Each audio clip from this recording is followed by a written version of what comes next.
மரடேக்கா மரடேக்கா மரடேக்கா. அனைவருக்கும் வணக்கம். நான் ராகவரிஷினி செல்வநாதன். நான் 5ஆம் ஆண்டு மாணவி. நான் தேசிய வகை சிம்பங்மோரே தமிழ் பள்ளியில் பயில்கிறேன். இன்றையோடு நம் நாட்டிற்கு சுதந்திரம் கிடைத்து 67 ஆண்டுகள் ஆகிவிட்டன. நம் நாட்டின் வரலாற்றில் மிகச் சிறந்த தருணம் மரடேக்கா.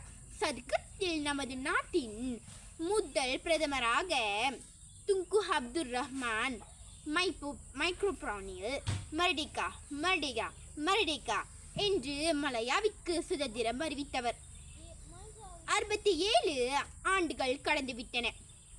பல்வேறு ஆண்டுகள், பல்வேறு முட்கள் மற்றும் முச்செடிகள் கடந்து கரடு முரடான பாதைகளை கடந்து விவசாய நாடுகளுக்கு தொழில்துறை நாடாக வளரும் நாடு என்ற நிலையை நோக்கி மாறி வருகிறோம். எனது சுதந்திர தின நல்வாழ்த்துக்கள். நன்றி.